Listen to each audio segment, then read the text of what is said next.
በየቀኑ ፀጉራችሁን ቅባት ትቀባላችሁ፣ ሻምፖ ትጠቀማላችሁ፣ ውድ ቅባቶችን ትገዛላችሁ፣ ግን ፀጉራችሁ ምንም ለውጥ የለውም። ይበጣጠሳል፣ ይነቃቀላል፣ አያድግም፣ ከድሮ እየባሰበት ነው። ለምን?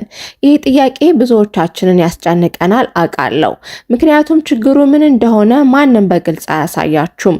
ዛሬ ግን ያንን ልንለውጠው ነው። ዛሬ ስለ አንድ ሁላችሁም ስለምታውቁት ተክል እነግራችኋለሁ።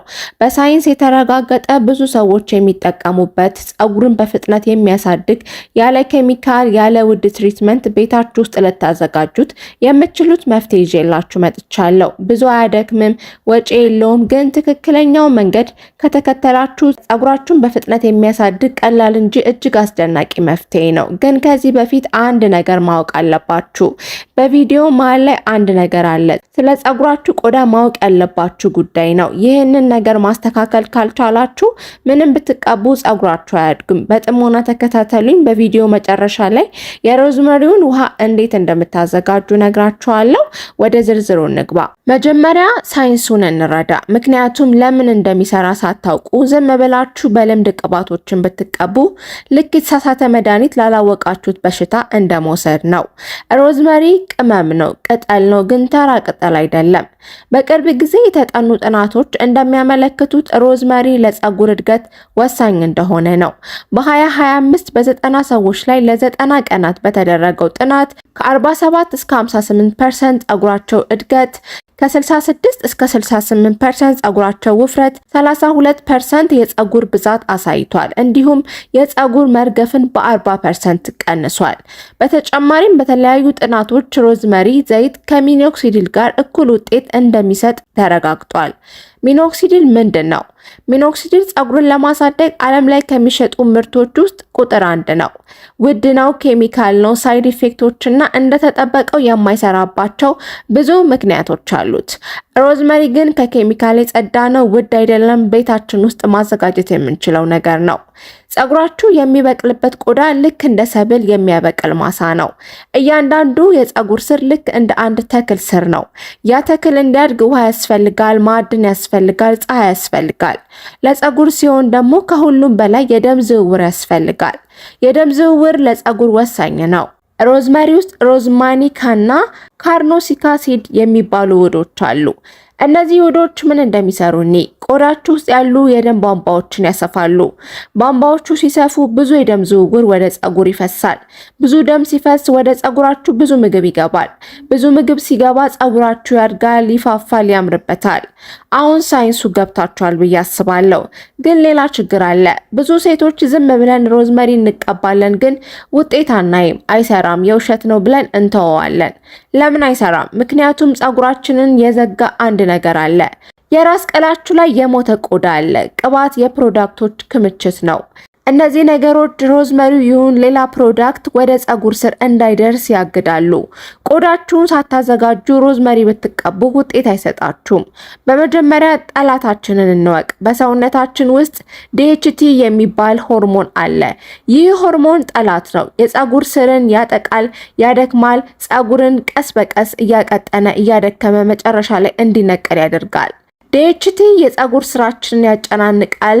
ግን ምንድነው ዲኤችቲን የሚያበዛው? ጭንቀት፣ እረፍት ማጣት ዲኤችቲን ይጨምራል። ምሽት ላይ ስልካችሁን ስትጠቀሙ ኮርቴል ይጨምራል። ኮርቴል ደግሞ ዲኤችቲን ይጨምራል። ዲኤችቲ ደግሞ ፀጉራችንን ይገላል። በአጠቃላይ ምሽት ላይ ያላችሁ ልምድ ነው ጠላታችሁ። ታዲያ መፍትሄው ምንድን ነው?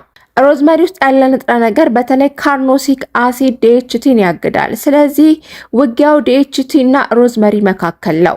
ዛሬ ማሳያችሁ ሮዝመሪን ተጠቅማችሁ ዲኤችቲን ማሸነፍ ከፈለጋችሁ የግድ እነዚህን 3 ስህተቶች ማስተካከል አለባችሁ። አንደኛ፣ ብዙ ሴቶች ሮዝመሪ ውሃ ሲያዘጋጁ ገና በረድ ሳይል ትኩስ እያለ ፀጉራቸው ላይ አፕላይ ያደርጋሉ። ይህ ትልቅ ስህተት ነው። እስቲ እንደዚህ አስቡት። ፀጉራችሁ ላይ በአይን የማይታዩ ከቲክሎች አሉ። ከቲክል ምን ይሰራል? ፀጉራችሁን ይጠብቃል። ሞይስቸር እና እርጥበትን እንዳይወጣ ቆልፎ ይይዛል።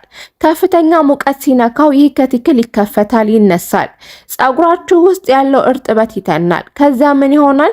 ፀጉር ይደርቃል። ደረቅ ፀጉር ደግሞ ልክ እንደ ደረቅ ቅርንጫፍ እንደሚሰበር በቀላሉ ይሰበራል። ይቆረጣል፣ ይከፈላል። ስፕሊት ኤንድስ ወይም መንታ የምንለው ነገር የሚከሰትበት ምክንያት ይኸው ነው። ታዲያ መፍትሄው ምንድን ነው? የሮዝመሪን ውሃ በየቀኑ የምትጠቀሙ ከሆነ ሙሉ ለሙሉ አቀዝቅዛችሁ መጠቀም ይኖርባችኋል፣ ከትክላችሁን ለመጠበቅ ሲባል። በሳምንት አንዴ የምትጠቀሙ ከሆነ ደግሞ ለሰስ ያለ ሙቀት ያለው ቢሆን ይመረጣል። ሁለተኛ የምንሰራው ስህተት ፀጉርን በየቀኑ መታጠብ። ይህ ስህተት ብዙ ሴቶች የሚሰሩት ነው፣ ግን ስህተት አይመስልም። እንደዚህ አስቡት፣ ቆዳችሁ ተፈጥሯዊ ዘይት ያመርታል። ይህ ዘይት ሲበም ይባላል። ሲበም ምን ይሰራል? ፀጉራችሁን ያለሰልሳል፣ እንዳይደርቅ ያደርገዋል፣ ከመሰባበር ይከላከላል፣ ቆዳችሁን በማራስ እንዳይደርቅ ይጠብቀዋል። ችግሩ ምንድን ነው? በየቀኑ ፀጉራችሁን ስትታጠቡ ሻምፖ ይሄንን የፀጉራችሁን ተፈጥሯዊ ቅባት ያስወግደዋል። ሙሉ ለሙሉ ቆዳችሁ ባዶ ይቀራል፣ ደረቅ ይሆናል፣ የተፈጥሮ ቅባታችሁን ታጣላችሁ።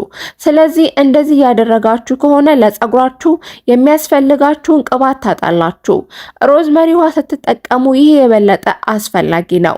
ለምን? ሮዝመሪ ውሃ ከተፈጥሮ የፀጉር ቅባታችሁ ጋር አብሮ ይሰራል፣ አይጋጭም። የተፈጥሮ ቅባታችሁ ከሌለ ቆዳችሁ ደረቅ ከሆነ ሮዝመሪ ውሃ ብቻውን ሊሰራ አይችልም። መፍትሄው ምንድነው? በሳምንት አንዴ መታጠብ ወይም በ10 ቀን አንዴ መታጠብ በቂ ነው። ሶስተኛ፣ ይሄ ትልቅ ስህተት ነው፣ ብዙ ሴቶች የሚሰሩትም ነው። ሮዝመሪ ውሃ ሰርታችሁ ዛሬ ትቀባላችሁ፣ ነገ ጠዋት ተነስታችሁ መስታወት ፊት ትቆማላችሁ፣ ፀጉራችሁን ታያላችሁ፣ ግን ምንም ለውጥ የለም። ከዛም አይሰራም ብላችሁ ትተውታላችሁ። ይሄ ስህተት ነው። መፍትሄው ምንድነው? ኮንሲስተንሲ ወይም ቀጣይነት ነው። በሳምንት ከ2 እስከ 3 ቀን ተጠቀሙት። ቢያንስ 8 ሳምንት በመሃል አትዝለሉ፣ አታቋርጡ። አንድ ተጨማሪ ምክር፣ ሮዝመሪን ውሃ መጠቀም ከመጀመራችሁ በፊት ፀጉራችሁን ርዝመቱን በሜትር ለኩት ወይም ፎቶ አንሱት። ከ8 ሳምንት በኋላ እንደገና ለኩት ወይም ሌላ ፎቶ አንሱትና ለውጡን አነጻጽሩ። በእርግጠኝነት ለውጥ ታያላችሁ። በየቀኑ መስታወት ስታዩ ለውጥ አይታይም፣ ምክንያቱም ለውጡ ቀስ በቀስ የሚመጣ ስለሆነ። ግን ፎቶ ካነሳችሁት ወይም ከለካችሁት ለውጡን በግልጽ ለማየት ቀላል ይሆናል። ሮዝመሪ ውሃ በትክክል ለረጅም ጊዜ ከተጠቀማችሁ እነዚህን 5 ለውጦች ታያላችሁ። አንደኛ፣ ፈጣን የፀጉር እድገት። የደም ዝውውርን ስለሚያበዛ ፀጉር ከበፊቱ 2 እጥፍ ሆኖ ሊያድግ ይችላል። ሁለተኛ፣ የፀጉር መርገፍን ይቀንሳል። ሶስተኛ፣ ያለ እድሜ መሸበትን ይቀንሳል። ሮዝመሪ ውስጥ ያሉ አንታይ ኦክሲዳንቶች ሜላኒን ምርትን ይደግፋሉ። ሜላኒን ፀጉር ጥቁር የሚያደርግ ንጥረ ነገር ነው። አራተኛ፣ ሮዝመሪ የፀጉር ውፍረትን ወይም ቲክነስን ይጨምራል። አምስተኛ፣ ፎሮፎርን ይቀንሳል። ሮዝመሪ አንቲ ፈንጋል ነው። ፎሮፎርን የሚያመጡ ፈንገሶችን ይገላል። ቆዳችሁን ንጹህ ያደርጋል። ይሄ ሁሉ ከአንድ ቅጠል የሚገኝ ነው። አሁን ወደ ዋና ጉዳይ እንግባ። እንዴት እንደምታዘጋጁ ላሳያችሁ። ምን ያስፈልጋችኋል? ሮዝመሪ ብቻ ነው የሚያስፈልጋችሁ። ሌሎቹ በቤታችሁ ውስጥ ያሉ ነገሮች ናቸው። በመጀመሪያ ሮዝመሪውን በደንብ ጠቡት። ቅጠሉ ላይ አቧራ፣ ቆሻሻ ሊኖር ይችላል። ንጹህ ያልሆነ ሮዝመሪ ብትጠቀሙ ማሳከክ ሊያመጣ ይችላል። ቀጥላችሁ ሮዝመሪውን ድስት ውስጥ አድርጉት። 5 ኩባያ አካባቢ የሚሆን ውሃ ጨምሩበት። ከዚያም ክደኑት። ለምን ይከደናል?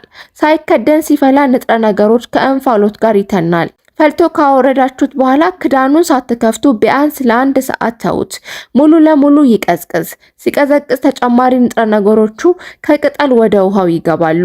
በመጨረሻም ቅጠሉን ለዩና ውሃውን ብቻ በስፕሬይ ቦትል ገልብጣችሁ ፀጉራችሁ ላይ አፕላይ አድርጉት።